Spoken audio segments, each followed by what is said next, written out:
All right, guys, I'm going to finish off with a rapid reaction. A lot of topics, a little bit of time. Let's go, Drink. Let's roll, baby. Washington Nationals outfielder Juan Soto has tested positive for COVID-19 and will miss tonight's opener against the Yankees. Your reactions, Jay? Oh, big loss. You think about the past two seasons, they've lost Bryce Harper, they've lost Anthony Rendon. So not having Juan Soto for any amount of time is going to hurt. He needs 2 consecutive negative tests to get back on the field to play. And keep in mind, 60-game season, every game is more valuable. Wednesday, it was announced by Matt Lieberman via ESPN that WBC junior middleweight champion Jermell Charlo will fight IBF WBA junior middleweight champion Jason Rosario in a unification bout on September 26th. Drink, about time for us to get some clarity in the junior middleweight division, right? Yeah, man, they've been out here sandbagging, mucking up the joint.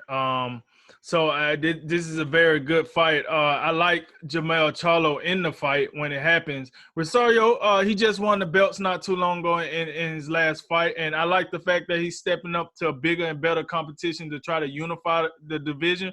I love myself a unification bout because that means one of these guys are going to leave with 3 belts and the other one's going to leave with nothing. So, we'll get some clarity once this one is all said and done. The Vikings has come to terms to a multi-year contract extension for head coach Mike Zimmer. Is that well-deserved, Jay? Absolutely. Underrated coach. He's already the 3rd winningest coach in Vikings history, 57-38-1 record. And keep in mind, this quarterback list that he's had to deal with, Teddy Bridgewater, Sam Bradford, Case Keenum, and Kirk Cousins. Not the most impressive list that I could put together. Wednesday, the Pelicans announced Zion Williamson is receiving daily COVID-19 testing and that he fully intends to return to the team, although no date is set in stone at this time. What's your take on this news, Drink? Hey, Zion, I hope you can hear me. We need those tests to come back negative. The NBA, the fans, the viewers. You need to come back clean. 4 days. We don't need a 2-week crap. All right. The Los Angeles Dodgers and superstar outfielder Mookie Betts have agreed to terms on a 12-year, $365 million extension. Quite a payday, right, Jay?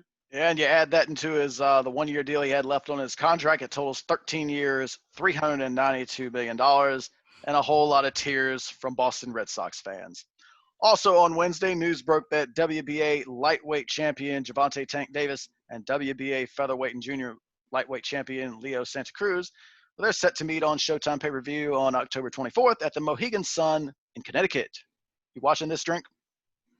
You're right, baby. I'll be right in front of the TV, parallel to that joint. Oh yeah, this one for the Showtime. Hey, I see you, Showtime. Y'all been on the shelf for a little bit, but y'all come back with a banger. Look, here's the deal.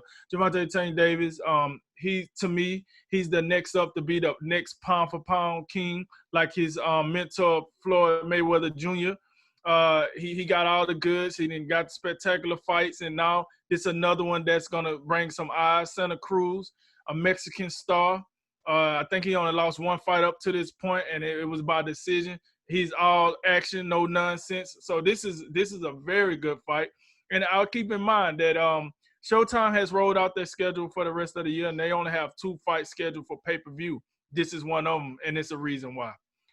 The Fritz Pollock Alliance said it is deeply troubled by the allegations against Jets owner Woody Johnson of racism and sexism remarks in his role as the U.S. ambassador to the United Kingdom. What are your thoughts about this, Jay? Yeah, I'm really troubled at the conduct of NFL owners. Period. It's a disturbing trend. We got Robert Kraft playing around in Florida. We got Daniel Snyder with all this nonsense he got going, and now this Joker. How do you even get this job? You can't even own a team. That's a good question. With any type of significance or success at all, Roger Goodell got to start holding these owners accountable. This stuff is getting out of control. I'm about sick of it. The Pac-12 is planning a 10-game conference game schedule as opposed to the usual 9 conference games. Do you agree with that move? I don't even know if I care, to be honest. Oh no, I'm sorry, I wasn't supposed to say that. Listen, more conference games does make it more competitive for the conference itself. So yeah, I agree with it. But it's the Pac-12. The Boston Red Sox are shutting down left-hander starter Eduardo Rodriguez as he deals with minor complications from COVID-19. That's the right decision, right? Yeah, you can't take no chances with this, even if they are minor. My best to him, and I hope he gets back on the diamond real soon. Last one, Saturday night on ESPN, ESPN Plus, UFC Fight Night 174 goes down in Abu Dhabi on Yas Island. It's a UFC welterweight main event between number 1 ranked Robert Whitaker and number 5 ranked Darren Till. Who you got, Drink? This is a good one. This is a goodie. This is a goodie, folks. Usually when I look at these, I have a great idea of who I want to go with. This is a close one. And the only reason being, listen, Robert Whitaker hasn't been in the octagon since losing his title to Israel Adesanya. And since that time, Adesanya has defended the title once. And Robert Whitaker hasn't been in the octagon. Where you got Darren Till. He's coming off a loss to Masvidal. Yeah, I ain't gonna lie. Jorge pretty much put him to sleep. He might have just woke up. So with that said, you're looking at both of these guys coming off a loss. Till coming off the worst of the 2 losses. So I think if I had to flip a coin, I'm gonna go with Robert Whitaker. I think he'll probably come out with the more tougher, aggressive means to win this fight. But it's very hard for me to count out Darren Till. But listen, he took a dirt nap. That's just all it is to it. So he the reason Jorge Masvidal want more money, and he got more money because he put him to sleep. So that's my look on that. I'll take Robert Whitaker.